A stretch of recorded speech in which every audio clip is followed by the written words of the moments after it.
Because in Pakistan, when pastor or leader speak hallelujah, the congregation also shout hallelujah. În momentul în care în Pakistan, zicem, autoritatea sau pastorul declară acest lucru, spun aleluia, oamenii răspund cu strigăte aleluia. Also the response hallelujah with shouting. Da, ei răspund aleluia cu strigăte. Sometime when I was preaching in Pakistan, De multe ori când am predicat în Pakistan, I speak hallelujah. am spus acest haleluia The people shout very slowly. și oamenii au răspuns un pic mai încet. And I asked them, are you Și sleeping? i-am întrebat, dormiți? Why you are not shouting? Because the church is the army of the Lord Jesus Christ. I-am întrebat de ce nu strigați, pentru că biserica este în armată, este în război. And every army have a one shout in their field when they are go for the battle. Și acest luptători, când merg la luptă, ei strigă. So, as we are in a battle in this world, Deci, cum suntem noi în această bătălie în lume? we are army of the Lord Jesus Christ. Noi suntem înarmați din partea lui Iisus Hristos. So, we are a soldier of the Jesus Noi Christ. suntem soldați al lui Iisus Hristos. We are the soldiers of Jesus Christ. Noi suntem soldați al lui Iisus Hristos. And soldier must be awake every time. Și soldații trebuie să rămână treji în orice timp. But I am not only soldier, I am a commander. Dar nu sunt numai un soldat, sunt un comandant.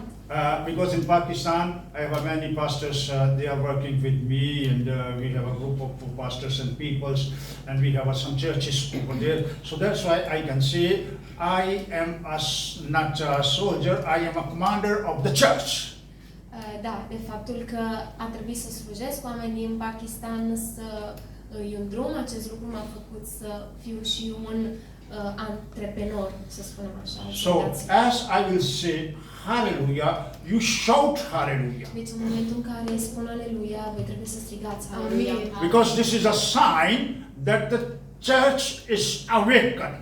Acesta este sunetul unei biserici The trezite. church peoples are not sleeping. Oamenii în acest fel nu dorm. Because I know Știu the big churches, că bisericile mari, some peoples are sitting behind. în bisericile mari, multe persoane se Pastors- așează în locurile din spate. Pastor preaching the word of God, Păstorii, slujitorii predică cuvântul and lui at the Dumnezeu end on their chair they are sleeping. și oamenii din spate dorm. They are not interested what is happening here. Ei nu sunt interesați de ceea ce se întâmplă. But first we will shout for Jesus Christ. Hallelujah! Deci, în momentul în care strigăm Haleluia, Hallelujah! Haleluia răspunde. Hallelujah! Haleluia! Hallelujah! Haleluia! And we are give a good hand to Jesus Christ În acest fel noi îl ajutăm pe Iisus Hristos. because He is here today. Because He is here today. Pentru că El este aici astăzi. Because He said, El a spus, wherever you will be gathered together in my name, oricine se unește, se adună în even numele 2 meu, or 3 or 4 or 5, că ar fi 3 sau 4 sau 5 persoane. if you are 2 and you are gathered in my name, Și dacă vă adunați în numele meu, I will be over there. eu voi fi acolo. And we believe Și noi credem what the Jesus Christ has said, ceea ce Iisus Hristos a spus. it's true. Știm că este adevărat. If He said, I will be with you, Dacă El a spus că eu voi fi cu so voi, He is with us now. El este aici, chiar acum. The Holy Spirit is moving here today Duhul Sfânt se mișcă astăzi aici. because we are worshiping the Lord Jesus Christ and God of God. Noi suntem în prezența Lui, în fața Domnul Domnilor. Our God saying a true always. Ceea ce a spus Dumnezeu nostru este adevărat de fiecare dată.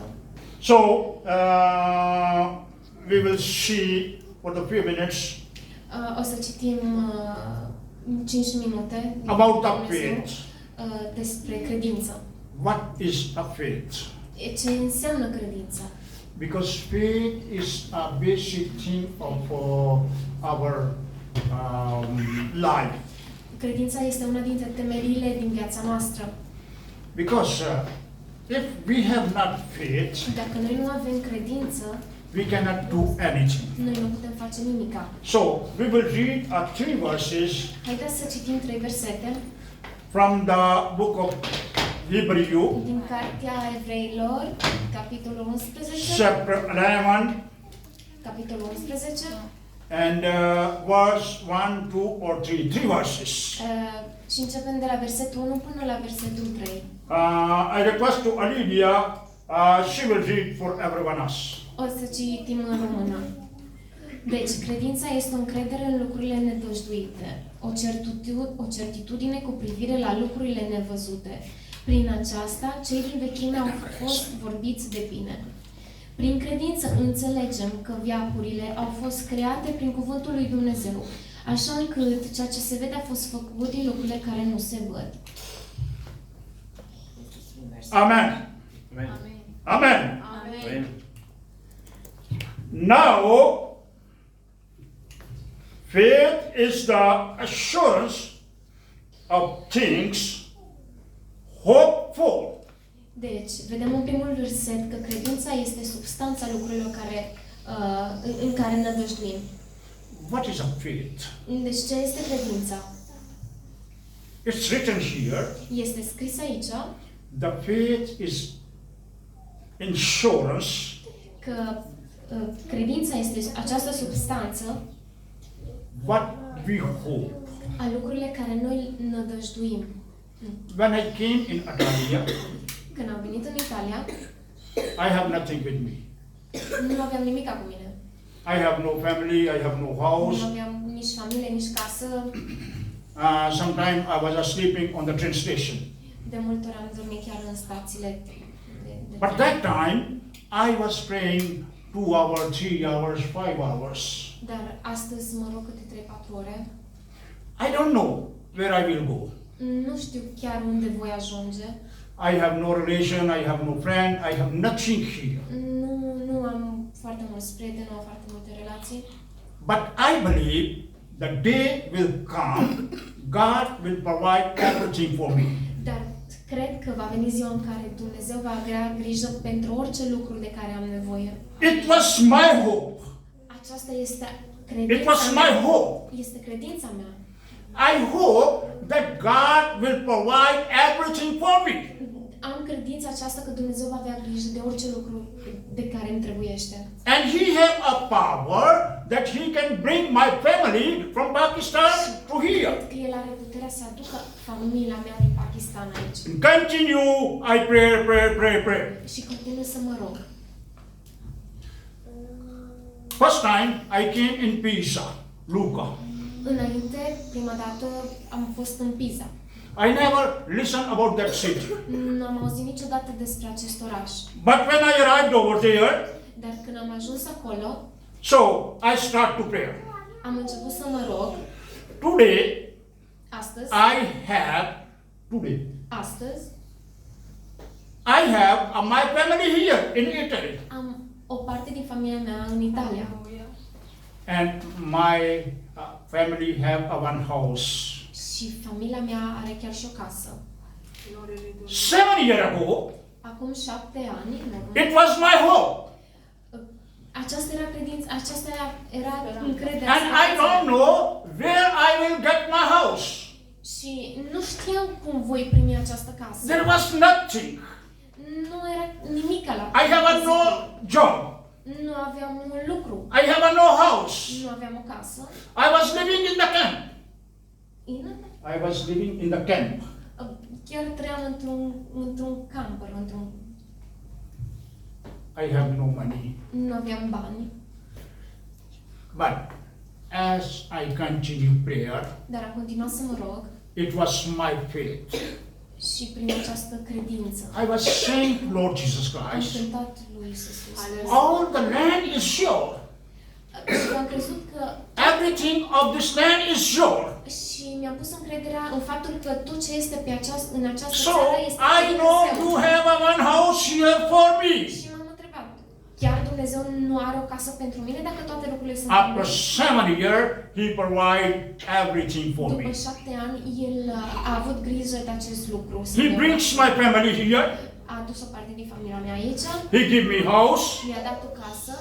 Even my family refused from the embassy of Atalia from Pakistan.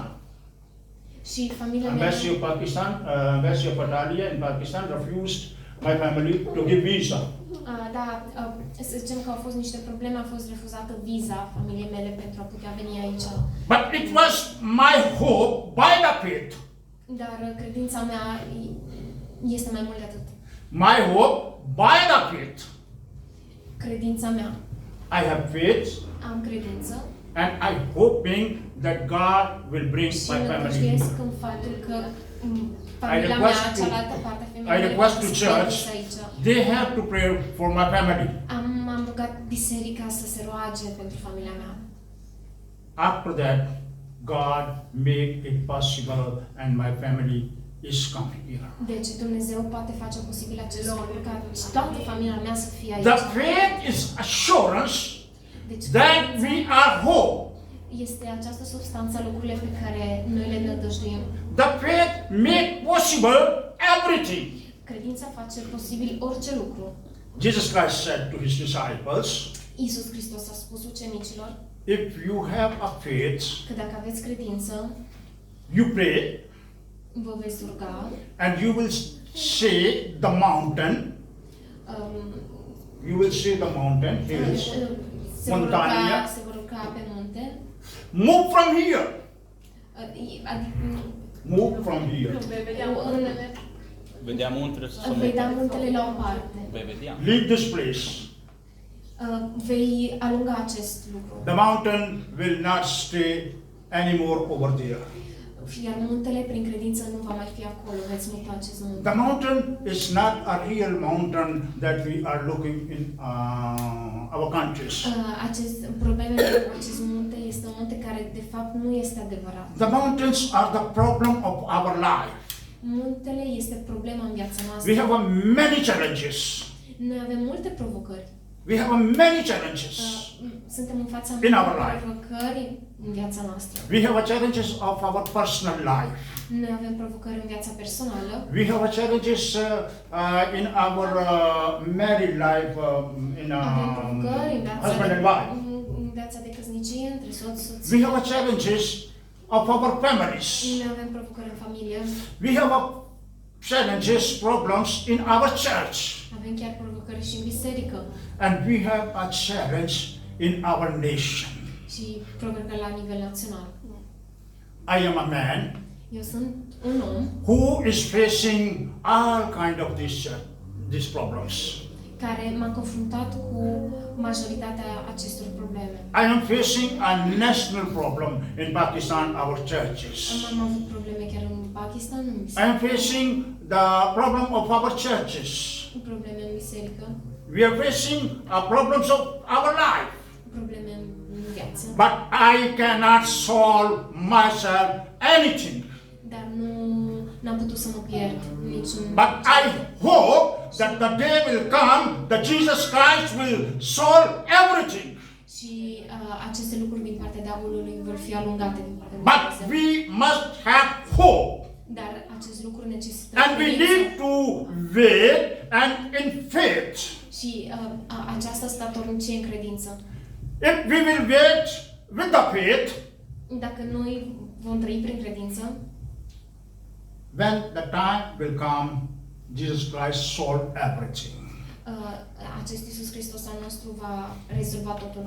If we will see Noi putem vedea and read the Bible că este scris în Cuvântul lui about Dumnezeu. the faith, Este scris despre credință. if we will read this chapter completely, Există un capitol întreg. we can see how the prophet faced everything. Noi vedem cum putem progresa în toate lucrurile. but they not lose their faith. Dar noi nu trebuie să ne They pierdem never credința. lose their faith. Niciodată să nu ne pierdem credința. If we will put our eyes on Abraham, Dacă noi privim la Avram, God promised with him, el i-a promis ceva. I will prosper you. Că el va prospera, i-a promis I prosperitate. will multiply you. Că el se va multiplica. Your seed will be like the sand of the sea. Îi va da chiar un loc, o țară. Your seed will be like the star of the heaven. El putea să vadă această lumină din cer. Not countable. Nobody can count your. Nimeni nu putea să conceapă acest lucru pe care i-a fost promis. But he have not only one single son. El avea doar un singur fiu. When God promised with him, Când Dumnezeu i-a promis he have no Isaac. că nu va... God promised with the Abraham before the birth of Isaac. Dar Dumnezeu i-a promis că se va multiplica înainte să-l aibă pe Isaac. When God promised with Abraham, Când Dumnezeu i-a promis acest lucru lui Avram, he have nothing. el chiar nu avea nimica. He have nothing. Nu avea nimica. He have nothing. Nu avea nimica. But he believed on the promise of the Lord. Dar el a crezut în promisiunea lui He Dumnezeu. believed on the promise of Jehovah God. El a crezut în promisiunea He lui believed Dumnezeu. if the God have a promise with me, Dacă Dumnezeu mi-a promis acest lucru, he can do everything. el va face tot posibilul. And on the later, Și apoi God gave him a one son, i-a dat un fiu. only begotten son, Acest unic fiu, only begotten son. acest fiu, He have not 2 or 3 or 5, nothing. He have only begotten un son. singur fiu. And the day came, Și apoi God talked with Abraham. i-a vorbit lui Avram, Get your son, ia-ți acest fiu pe care ți l-am go dat, on the mountain du-te pe munte and give the sacrifice of your son. dă-mi-l ca sacrificiu pe acest fiu pe care ți l-am So dăruit. after son, there was a no hope. Aceasta After era sacrificing of the son, acest lucru de a sacrifica pe propriul copil era ca as a human eye, as a human din thinking, punct de vedere omenesc. there is nothing for Abraham. Avram Because he își have pierdea only totul. begotten son. Trebuia să-și piardă totul și acel unic fiu. But he have a hope Dar el totuși a mers cu credință. that God will multiply him. Că Dumnezeu i-a promis. Even he have a nothing. Multiplicare și But el a his avut. hope was with faith. El a mers cu credință. So he go to sacrifice his son. S-a îndrumat să-și sacrifice fiul And then he said, și a spus: if I will sacrifice my son Isaac, dacă îl voi sacrifica pe fiul meu Isaac and I will burn him, și give fire, voi avea copii, for God is possible that he can bring my seed from his dust. el în momentul în care Dumnezeu a cerut să-l sacrifice pe Isaac, totuși Avram credea că într-un fel sau altul putea să acest fiu să renască. This El is prin the credință faith. credea lucrul acesta. Today, we have not Astăzi, many people here. Noi avem multe persoane I have în an jur. experience in Pakistan. Sunt experiențe în Pakistan, I have 2 or 3 peoples. două, trei persoane. But the time is came, În the time is came, anumite I momente, have a big church over there. chiar sunt și multe biserici, Because we have hope and we believe on Lord Jesus există Christ. multe biserici pentru că a fost credință în Dumnezeu. Also, many things are in our life and in our families. Și prin această credință multe lucruri se întâmplă și în viața noastră. That's în are familiile not noastre. looking possible. multe lucruri care nu sunt posibile. But if we will continue prayer in faith, Dacă noi continuăm să ne rugăm prin credință, our prayer must be by faith. Rugăciunea noastră ne întărește It will be come. și toate lucrurile vor deveni, se vor And we can manifesta. receive everything what we have hope by the faith. Și noi vom primi ceea ce am nădăjduit. You don't know about my country, Pakistan. You don't know about my country, Pakistan. Nu știți prea bine despre, nu cunoașteți prea bine țara mea. Before there was not persecution like now. Înainte nu exista atâta persecuție ca și acum. Because before there was some incidents was happened over there, Nu s-au întâmplat atâtea lucruri cât s-au întâmplat în acest and Muslim perioadă. peoples are persecuting the Christians, burning house, burning churches, burning Bible, killing the Christians. Sunt multe persecuții din partea musulmanilor față de creștini în biserici, But before it was not opened. dar înainte acest lucru nu era atât de deschis, nu era atât But de... now, Acum, every day, acum în fiecare zi, the leader of Muslim acești lideri musulmani announcer, anunță, adică informează we will attack on church. că ei vor intra în biserici We will disturb everything in Christian Pakistan. și vor elimina creștini din Pakistan. Because they want the all Christian become Muslim. Pentru că ei doresc ca toți creștinii să se convertească la This is musulmani. their thought that they will finish the Christianity from Pakistan. În acest fel, cel rău vrea să distrugă creștinismul în Pakistan. But I hope Dar eu cred, nădăjduiesc, and by faith, prin credință, it will never be finished from any place of the world. că nu se va termina creștinismul în nicio parte. Because we are persons of faith. We are peoples Pentru of că noi faith. suntem oameni al credinței. One time I was in Pakistan at one place. Am fost în Pakistan, The Muslim was disturbing.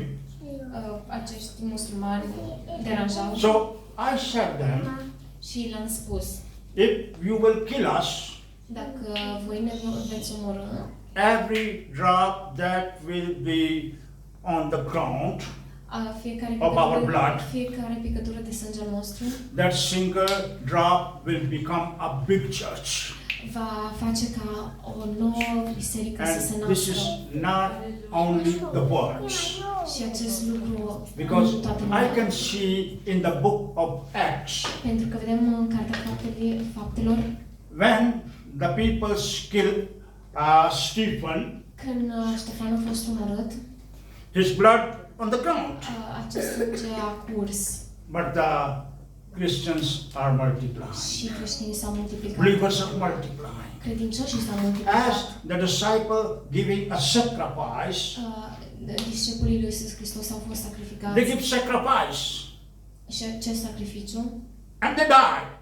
ei chiar au murit. They died for Jesus Au Christ. murit pentru Iisus Hristos. But they hope if we will die, that Jesus Christ will bring a big church from our blood. Nu au murit pentru că din acest So, sacrificiu their Dumnezeu a înmulțit sacrifice biserica. not go in vain, Acest not sacrificiu, destroyed. faptul că sunt omorâți creștinii nu distruge creștinismul. Today, Astăzi, also in Atari, we are preaching, we are going to people, we are trying to gather people, and this is also persecution. și totuși există persecuție. And after that, there is 2 or 3 or 5 people in the church. Și astăzi But sunt we 3, 4, are 5 people of faith.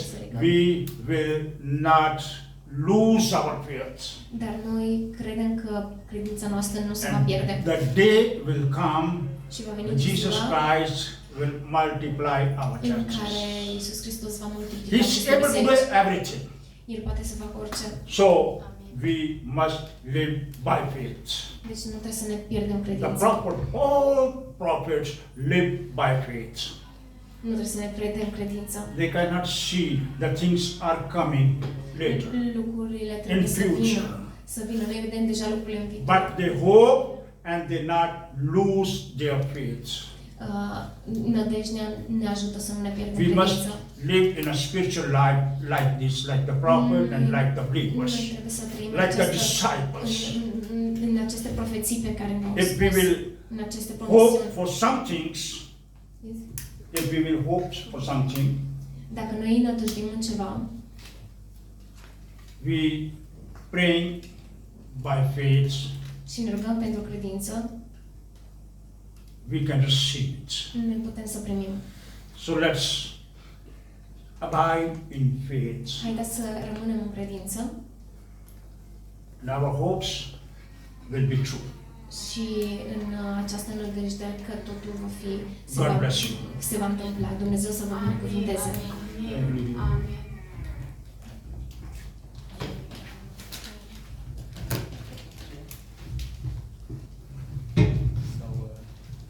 Vreți să mai ascultați cuvânt sau vreți să lăudați pe Domnul? Au care două.